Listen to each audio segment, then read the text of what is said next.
Good morning, student. In this video, I am going to explain you the second chapter of civics, the Union Executive.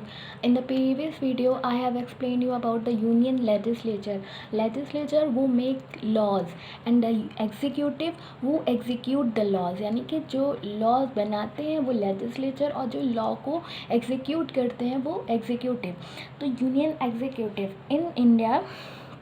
In the parliamentary form of government, the union executive consists of the president, the vice president, the prime minister and her council of minister. यानी कि जो हमारे India की union executive है उसमें president है, vice president है, prime minister है और प्राइम मिनिस्टर के काउंसिल ऑफ मिनिस्टर है. लेकिन इन सब में president is the head of the state, यानी कि प्रेसिडेंट को सबसे अपर वैल्यू दी गई है. And though the president is the head of the state in a strict legal sense, he is bound to accept the advice given by the prime minister.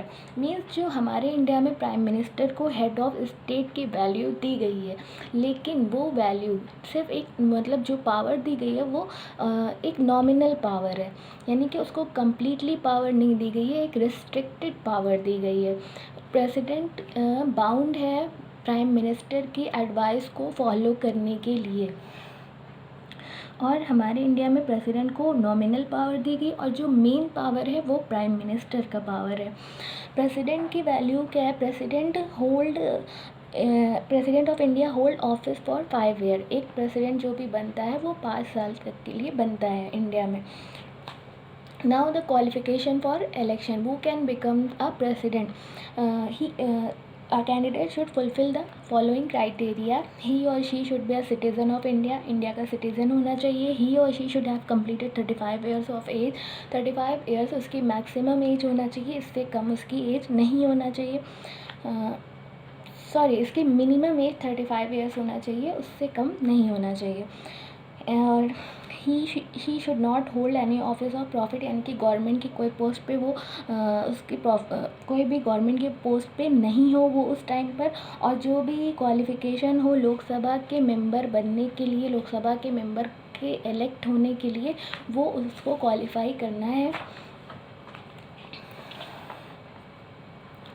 Then the President and Vice President Election Act provide the nomination of each presidential candidate should be proposed by at least 50 electors and seconded by another 50 electors of the electoral college. Mean जो अब now president का election कैसे होता है. In previous video में मैंने आपको बताया कि प्रेसिडेंट का इलेक्शन कैसे होता है, लोकसभा के मेंबर का इलेक्शन कैसे होता है. उसको डायरेक्टली पब्लिक इलेक्ट करती है, बैलेट वोट के थ्रू पब्लिक अपना वोट कास्ट करती है अपने फेवरेट कैंडिडेट को और उसको इलेक्ट करके लोकसभा में लाती है. लेकिन प्रेसिडेंट का इलेक्शन उसके कॉन्ट्रडिक्शन में होता है, यानी कि प्रेसिडेंट को पब्लिक इलेक्ट नहीं करती है, बल्कि कौन इलेक्ट करता है? दोज MPs एंड MLAs वो आर इलेक्टेड बाय पब्लिक. जो पब्लिक इलेक्ट करके लाती है MPs को, MLAs को लोकसभा और राज्यसभा में, वो MPs MLAs ही प्रेसिडेंट को वोट करके इलेक्ट करते हैं. इनकी वोटिंग का सिस्टम डिफरेंट होता है. इलेक्टोरल कॉलेज होता है, इसका मेथड होता है, इसका मेथड मैं अभी आपको बताऊंगी. And vote of the value of each member of a Vidhan Sabha is determined by dividing the population of the concerned state by the total number of the elected member of its legislative assembly and by dividing the quotient so obtained by 1000. इसमें क्या करते हैं आपको पता है, as you know that there are 28 state in India and 8 union territories. 28 states हैं India में और 8 यूनियन टेरिटरीज़ हैं.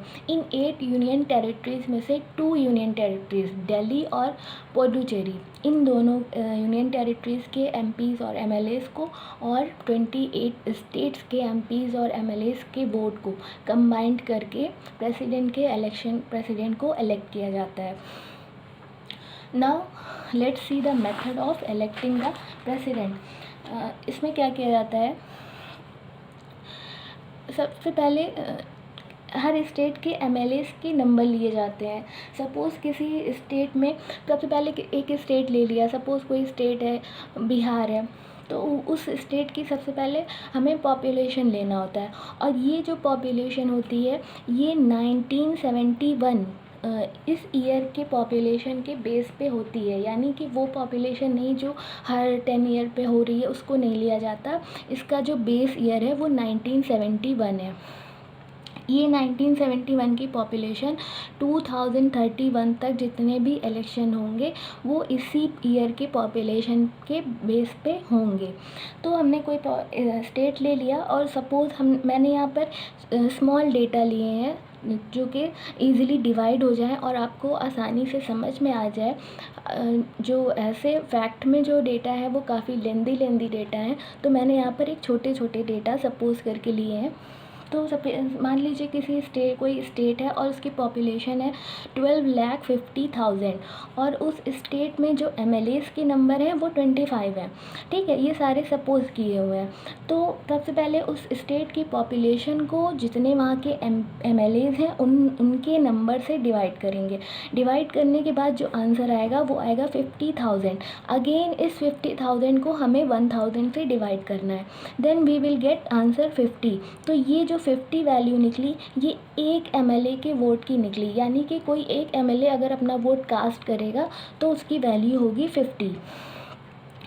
अब हमने एक MLA के वोट की वैल्यू निकाल ली, तो अब हमें उस स्टेट के पूरे MLA के टोटल वोट की वैल्यू निकालनी है। तो मैंने आपको बताया कि सपोज़ किया हमने वहाँ पर 25 MLA हैं और एक वोट की वैल्यू 50 है, तो 25 को 50 से मल्टीप्लाई कर लिया तो टोटल आया 1250, यानी कि उस स्टेट के टोटल MLA के टोटल वोट की वैल्यू है 1250।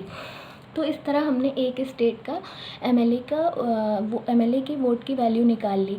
इसी तरह हमने पूरे इंडिया के 28 स्टेट के हर डिफरेंट स्टेट के MLA की वोट की टोटल वैल्यू निकाल ली। उसके बाद हम उन सबको एक साथ ऐड करते हैं। ये तो मैंने आपको एक स्टेट की बताई, और जब हमने पूरे स्टेट की ऐड कर लिया तो सपोज़ मान लीजिए हमारे पास ये आंसर आया 4,88,884। ये हमारे टोटल स्टेट के MLA की वोट की वैल्यू निकल आई। अब क्या करना है, MPs के वोट की वैल्यू निकालना है। MPs लोकसभा और राज्यसभा के MPs।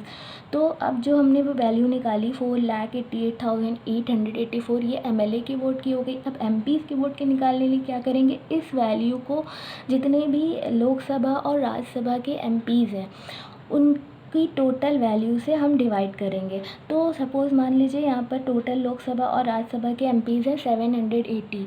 इसको हमने इस वैल्यू से डिवाइड करा और नाउ वी विल गेट 626। तो ये वैल्यू निकल आई MP के वोट की। अब इस MP के वोट की वैल्यू में से हम अगेन 2 से डिवाइड करके उसमें 1 ऐड कर देंगे, तो आंसर आया हमारे पास 314।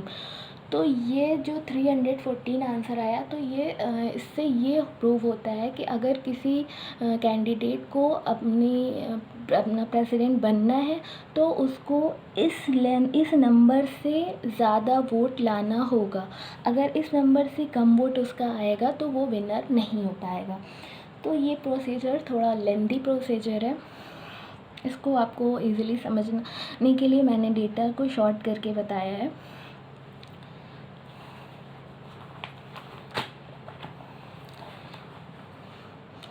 Then election through system of proportional representation.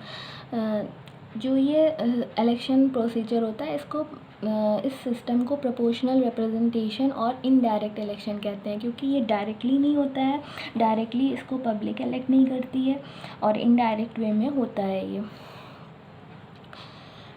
और इसमें क्या होता है, इलेक्टर जो भी वोट करते हैं, जो भी MPs MLA, इसमें उनको चॉइस दी रहती है। सपोज़ 4 कैंडिडेट इलेक्ट कर रहे हैं अपना प्रेसिडेंट के लिए, तो उसमें जो भी वोट करेंगे अपना वोट कास्ट करेंगे तो उनको चॉइस दे दी जाती है कि उन चारों कैंडिडेट में नंबर 1 की प्रेफरेंस वो किसको देंगे, नंबर 2 की प्रेफरेंस वो किसको देंगे, नंबर 3 की प्रेफरेंस वो किसको देंगे। तो इस तरह चारों कैंडिडेट को उन्हें अपनी प्रेफरेंस देना रहता है।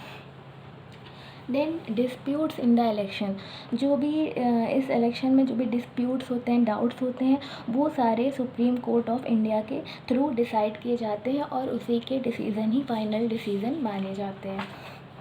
देन ओथ ऑफ ऑफिस, जब जो भी कैंडिडेट रहता है, जब वो अपना विनर हो जाता है, प्रेसिडेंट बन जाता है, तो वो सुप्रीम कोर्ट के चीफ जस्टिस ऑफ इंडिया के फ्रंट में ओथ लेता है।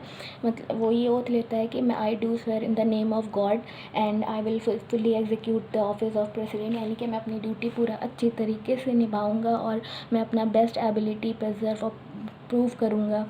तो इस तरह ये वो supreme chief justice of India के फ्रंट में ओथ लेता है। टर्म ऑफ ऑफिस मैंने बताया कि प्रेसिडेंट जो इलेक्ट होता है वो 5 ईयर्स के लिए इलेक्ट होता है। देन प्रेसिडेंट ऑफ इंडिया, हमारे इंडिया के फर्स्ट प्रेसिडेंट रहे हैं Rajendra Prasad. Till 1950 till now there have been 14 president of India. 14 president of India अब तक 14 प्रेसिडेंट इंडिया में बन चुके हैं। जो अभी 14 प्रेसिडेंट हैं वो रामनाथ कोविंद हैं, 2017 से अभी तक वो हैं। Re-election. Article 57 of the Constitution lays down that a person who hold or who has held office of the president shall be eligible for re-election to that office. यानी कि हमारे कॉन्स्टिट्यूशन का आर्टिकल 57 ये प्रोवाइड करता है कि जो candidate एक बार प्रेसिडेंट बन चुका है उसका री इलेक्शन होके वो दोबारा भी प्रेसिडेंट बन सकता है। अब तक हमारे इंडिया में सिर्फ एक ही प्रेसिडेंट ऐसे हुए हैं जो 2 बार प्रेसिडेंट बने हैं और वो हैं doctor Rajendra Prasad. Page and allowance, president को जो भी सैलरी मिलती है और वो डिसाइडेड रहती है पार्लियामेंट में, और उसको उनको रेसिडेंस मिलता है, रेंट फ्री हाउस मिलता है रेसिडेंट, और सब कुछ उनको सेक्रेटरी मिलती है, फैसिलिटीज़ मिलती है। Then vacancy of the office of president, जब प्रेसिडेंट की जो वैकेंसी होती है वो कब खाली हो सकती है, on the expiry of her terms of 5 years. 5 साल के बाद वो उसकी पोस्ट खाली हो जाती है, या फिर उसकी डेथ हो गई, रेजिग्नेशन दे दिया, तब वो पोस्ट खाली होगी, या फिर on his her election as president being set aside, जब फिर से री इलेक्शन होगा तब, या फिर उसको इम्पीचमेंट के थ्रू रिमूव कर दिया गया। मैंने आपको प्रीवियस चैप्टर में पढ़ाया था कि पार्लियामेंट के थ्रू प्रेसिडेंट को इम्पीच किया जा सकता है, यानी कि उसको हटाया जा सकता है अगर वो गिल्टी पाया गया। अगर वैकेंसी है प्रेसिडेंट के लिए और वहाँ पर 6 मंथ के टाइम तक वही प्रेसिडेंट अपनी ड्यूटी करेगा जो अभी है, यानी कि अगर इलेक्शन होना है और अभी कोई प्रेसिडेंट है पहले से, तो 6 मंथ तक वो अपनी ड्यूटी को कैरी ऑन रखेगा जब तक कि नया प्रेसिडेंट इलेक्ट होके नहीं आ जाए। Impeachment of president can be remove from office for violation of the constitution. अगर वो कॉन्स्टिट्यूशन का वायलेशन करता है तो उसको रिमूव किया जा सकता है। कोई भी हाउस से, पार्लियामेंट के कोई भी हाउस से, राज्यसभा से, लोकसभा से ये चार्जेस लगाए जा सकते हैं, और ये चार्जेस 14 डेज़ की नोटिस पे दिए जाएंगे रिटन में, और उस पर टोटल मेंबर के 1/4 मेंबर की साइन होना चाहिए। देन जब वो दोनों हाउस में पास हो जाता है तो उसमें 2/3 मेंबर की मेजॉरिटी होना चाहिए उस जो रिमूवल है उसको पास करने के लिए। उसके बाद प्रेसिडेंट को रिमूव किया जा सकता है। Now power of the president के पास पावर क्या क्या है, तो उसके एग्जीक्यूटिव पावर, एग्जीक्यूट कैसे करता है वो, तो जो भी सारे अपॉइंटमेंट होते हैं, जो भी ऑर्डर्स होते हैं, वो सारे इंडिया के प्रेसिडेंट के नाम पर इशू होते हैं। प्रेसिडेंट अपॉइंट करता है प्राइम मिनिस्टर को, काउंसिल ऑफ मिनिस्टर को, और गवर्नमेंट ऑफ स्टेट्स को अपॉइंट करता है वो। चीफ जस्टिस ऑफ एंड जजेस ऑफ द सुप्रीम कोर्ट और हाई कोर्ट को अपॉइंट करता है। यूनियन पब्लिक सर्विस के चेयरमैन को अपॉइंट करता है। Controller and auditor general of India को अपॉइंट करता है। अटॉर्नी जनरल ऑफ इंडिया को अपॉइंट करता है। तो ये सारे वो हैं जिनको वो अपॉइंट करता है। Then president executive authority extend to all subject on which the parliament is empowered to make laws. जो भी सारे सब्जेक्ट हैं जिस पे पार्लियामेंट लॉज बनाती है उसको एग्जीक्यूट करना की अथॉरिटी प्रेसिडेंट की होती है। लेजिस्लेटिव पावर क्या क्या होते हैं? जब भी मीटिंग होती है, समन्स होता है, तो उसको इंट्रोड्यूस कौन करता है लोकसभा और राज्यसभा में? वो होता है प्रेसिडेंट। जनरल इलेक्शन के बाद, यानी कि जब लोकसभा डिज़ोल्व होती है, उसके बाद जो फर्स्ट सेशन स्टार्ट होता है लोकसभा का, उसको भी प्रेसिडेंट एड्रेस करता है। अगर दोनों हाउस के सेशन कंबाइनली होते हैं तो उसको भी प्रेसिडेंट एड्रेस करता है। अगर दोनों हाउस में डेडलॉक हो गया तो उस टाइम पे जो भी मनी बिल होता है और जो भी जॉइंट सेशन होता है वो सारे प्रेसिडेंट के ऑर्डर पे होते हैं। और प्रेसिडेंट की क्या पावर होती है? प्रेसिडेंट 12 मेंबर को राज्यसभा में नॉमिनेट करता है और 2 मेंबर को, एंग्लो इंडियन मेंबर को, लोकसभा में अपॉइंट करता है। जो भी मनी बिल होते हैं वो पार्लियामेंट के ऑर्डर के बिना इंट्रोड्यूस नहीं किए जा सकते हैं। जो भी बिल पास होते हैं, the bill pass by the parliament become acts only after the president give her assent to them, यानी कि जब तक प्रेसिडेंट उस पर एसेंट नहीं दे देता, अपनी सिग्नेचर नहीं कर देता, तो कोई भी बिल एक्ट नहीं बनता है। नाउ फाइनेंशियल पावर में भी वही है, मनी बिल विदाउट प्रेसिडेंट के परमिशन के बिना इंट्रोड्यूस नहीं हो सकता है। जो भी एनुअल बजट होता है हर साल का, जो उसका एस्टिमेट होता है, जो उसका एक्सपेंडिचर होता है, वो जब पार्लियामेंट में प्रेजेंट किया जाता है तो वो प्रेसिडेंट के बिहाफ में प्रेजेंट किया जाता है। President constitute a finance commission every 5 year, हर 5 साल पे जो फाइनेंस कमीशन होती है वो प्रेसिडेंट कॉन्स्टिट्यूट करता है। जो इंडिया का कॉन्टिजेंसी फंड होता है वो उसमें से प्रेसिडेंट उसमें से एडवांस पेमेंट कर सकता है, और जब भी कोई इमरजेंसी हो तो उसमें से वो खर्च कर सकता है। जुडिशियल पावर क्या होती है प्रेसिडेंट की? अगर किसी को वो मिली है, सज़ा मिली हुई है, या किसी को डेथ समन मिला है, तो ये पावर सिर्फ प्रेसिडेंट के पास हो सकती है कि वो उसको पार्डन कर सके, यानी कि वो उस सज़ा को माफ़ कर सके। प्रेसिडेंट किसी भी कोर्ट में आंसरेबल नहीं है इस पावर के लिए, यानी कि अगर प्रेसिडेंट ने किसी की फांसी की सज़ा माफ़ कर दी, किसी की डेथ सेंटेंस की सज़ा माफ़ कर दी, तो उसके लिए वो किसी कोर्ट में आंसरेबल नहीं है, उससे कोई क्वेश्चन नहीं पूछा जाएगा। Military powers under the constitution the president is the supreme commander of the defence force का जो सुप्रीम कमांडर होता है वो प्रेसिडेंट होता है। प्रेसिडेंट कभी भी वॉर और पीस को डिक्लेयर कर सकता है with any foreign power on the advice of the council of minister की एडवाइस पे वो वॉर को भी डिक्लेयर कर सकता है या फिर वो पीस के भी ऑर्डर दे सकता है। डिप्लोमेटिक पावर क्या होते हैं? The president of India represent her country in international affair, यानी कि जो भी इंटरनेशनल अफेयर्स होते हैं उस पर इंडिया का ही प्रेसिडेंट उसको रिप्रेजेंट करता है, और वो एम्बेसडर अपॉइंट करता है जो फॉरेन कंट्री में जा कर के हमारे इंडिया को रिप्रेजेंट करता है।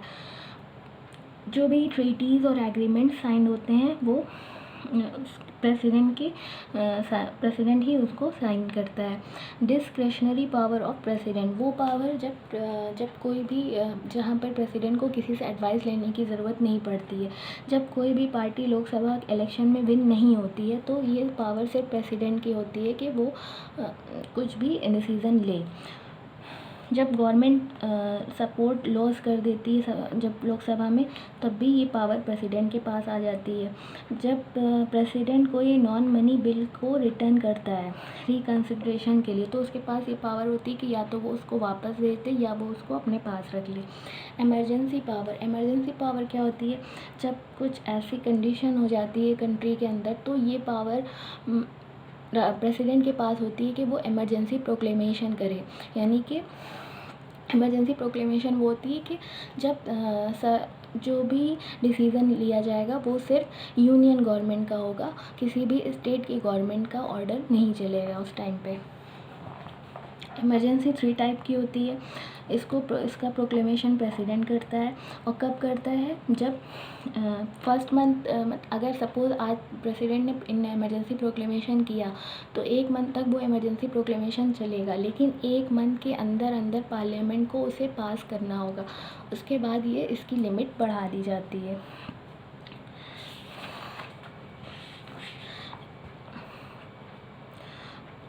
थ्री टाइप्स के प्रोक्लेमेशन होते हैं। फाइनेंशियल प्रोक्लेमेशन होता है, इमरजेंसी प्रोक्लेमेशन होता है, और स्टेट इमरजेंसी प्रोक्लेमेशन होता है। यानी कि जब अपनी कंट्री में वॉर हो रही है, तब ये प्रेसिडेंट के पास पावर होता है कि वो इमरजेंसी प्रोक्लेमेशन लगा दे, और उस टाइम पे जो भी डिसीज़न होंगे वो सारे यूनियन गवर्नमेंट लेगी, और जो भी सिटीजन्स के पास जो भी फंडामेंटल राइट्स होते हैं उस टाइम पे वो रोक दिए जाते हैं।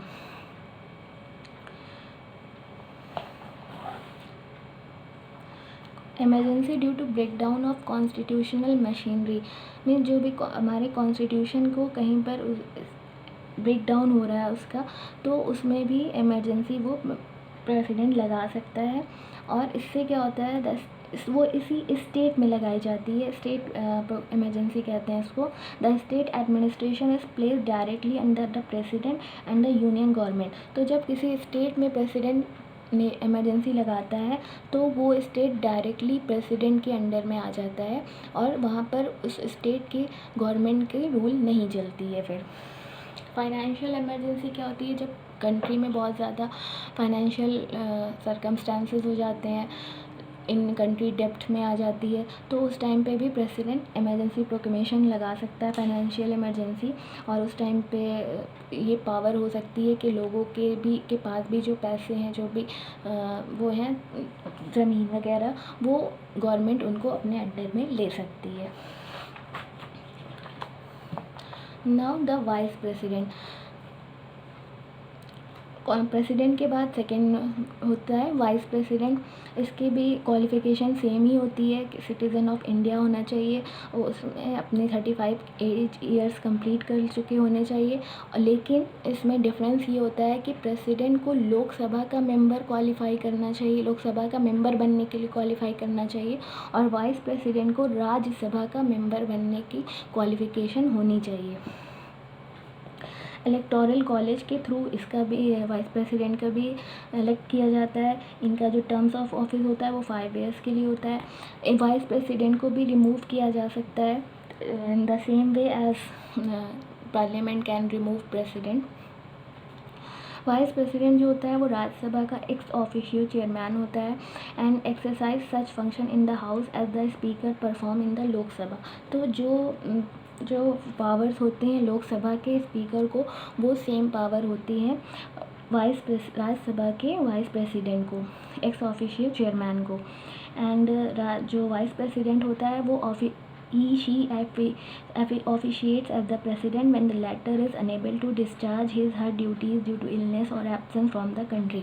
अगर प्रेसिडेंट इंडिया में नहीं है, या फिर उसकी डेथ हो गई है, या फिर वो रिज़ाइन कर चुका है, या फिर उसकी सीट अभी खाली है, तो उस टाइम पे वाइस प्रेसिडेंट की तरह एक्ट कर सकता है, जब तक कि न्यू प्रेसिडेंट अपॉइंट नहीं हो जाता है। और न्यू प्रेसिडेंट को 6 मंथ के अंदर ही इलेक्ट हो जाना चाहिए। So it's all about the union executive. The chapter is complete. Thank you.